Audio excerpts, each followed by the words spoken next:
Dieses kleine Schmucktablett aus Jasmonite kannst du ganz einfach selber zu Hause machen. Ich zeige dir heute, wie es geht. Zunächst einmal siehst du hier alles, was du benötigst. Ich habe alle Dinge auch noch einmal in der Infobox verlinkt. Für meine Silikonform benötige ich insgesamt ca. 175 Gramm der trockenen Masse und ca. 70 Gramm der Flüssigkeit. Da ich das Tablett gerne im Marmorlook in 2 Farben gestalten möchte, brauche ich 100 Gramm Trockenmasse und 40 Gramm Flüssigkeit für die weiße Farbe, also den Teil, den ich am Ende nicht einfärbe, und 75 Gramm Trockenmasse mit 30 Gramm Flüssigkeit für den Teil, den ich dann braun einfärben werde. Die Angaben schreibe ich euch ebenfalls nochmal in die Infobox. Hier kann man jetzt sehen, wie ich mir einmal 100 Gramm und einmal 75 Gramm der trockenen Masse abwiege. Als nächstes werde ich dann die flüssigen Anteile abwiegen, zunächst einmal für den Teil, der dann weiß bleiben soll. Hier ist es wichtig, das Ganze ein bisschen nach Gefühl zu machen. Es muss nicht genau aufs Gramm stimmen, aber wenn man nachher beim Rühren merkt, dass die Masse zu dickflüssig oder zu dünnflüssig ist, muss man halt dann entweder noch ein bisschen Flüssigkeit oder noch ein bisschen Pulver dazugeben. Der flüssige und der feste Anteil werden dann zusammengekippt. Wichtig hierbei ist zu beachten, dass die Masse ultra schnell trocknet, also man sollte echt schnell dabei arbeiten. Ich vermische das Ganze hier jetzt einmal gut, damit keine Glümpchen mehr bleiben und mache im Anschluss dann auch direkt weiter mit dem Teil, der eingefärbt wird, damit das Ganze einfach nicht so lange steht. Auch hier wiege ich mir wieder die Flüssigkeit ab und gebe dann ein paar Tropfen Abtönkonzentrat hinzu.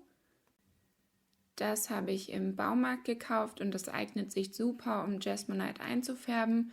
Alternativ kann man auch eine hochwertige bzw. hochpigmentierte Acrylfarbe benutzen.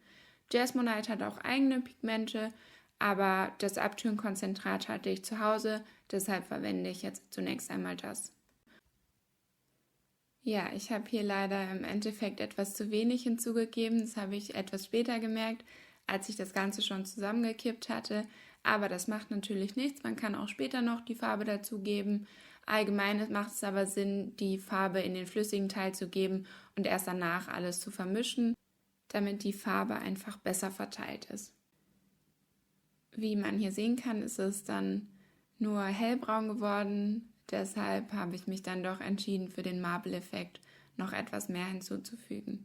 Das Ganze habe ich dann auch wieder gut verrührt. Es ist wirklich wichtig, dass keine Klümpchen entstehen, weil man das später dann auch im Tablett sieht. Ich habe hier auch noch ein bisschen Flüssigkeit hinzugegeben, weil ich einfach das Gefühl hatte, dass das Ganze noch ein bisschen zu dickflüssig war. Hier weiß ich ehrlich gesagt selber nicht mehr, warum ich das Ganze dann nochmal in den anderen Becher gekippt habe. Aber als nächstes mischen wir jetzt die beiden Farben zusammen, sodass wir dann den Marmoreffekt erzeugen. Beim Zusammenmischen ist es dann super wichtig, dass man die Farben nicht zu doll zusammenmischt, sondern nur die eine in die andere gießt und ein-, zweimal umrührt, damit einfach dieser Marmoreffekt dann beim Gießen in die Form noch rauskommt. Natürlich gibt es auch andere Möglichkeiten, das Ganze zu gestalten. Man kann das auch nur mit einer Farbe machen. Ich habe auch ein Video gemacht, wo ich den Terrazzo-Effekt mache, also mit solchen kleinen getrockneten Chips in der Farbe arbeite, dass es einfach ein anderes Muster ergibt. Aber hier fand ich das eigentlich ganz schön mit diesem Marmoreffekt.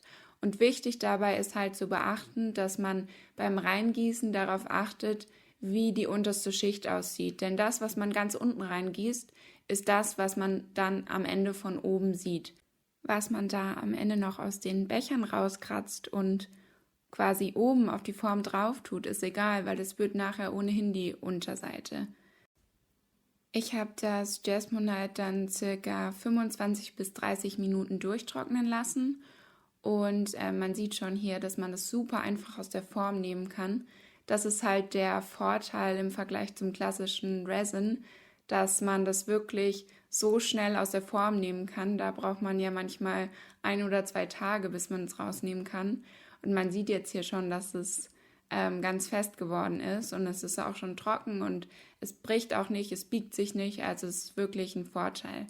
Und jetzt nehme ich mir hier so eine Schüssel mit dem Schmirgelpapier drin, mit unten ein bisschen Wasser drin und jetzt werden noch die scharfkantigen Ecken, die einfach in der Form entstanden sind, noch so ein bisschen abgeschliffen.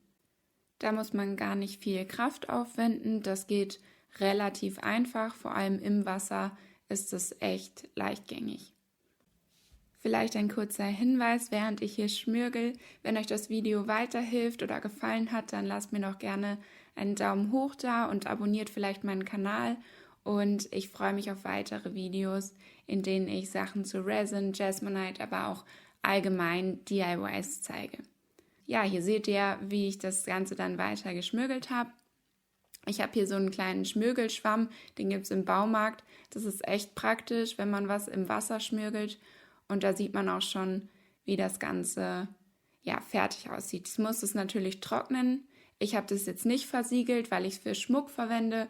Und so sah das Ganze am Ende aus. Ja, und ich hoffe, dass euch das Video gefallen hat. Und abonniert doch gerne den Kanal und schreibt mir gerne in die Kommentare, wenn ihr noch irgendwelche Fragen dazu habt. In der Infobox findet ihr alle Produkte, die ich verwendet habe. Bis zum nächsten Mal.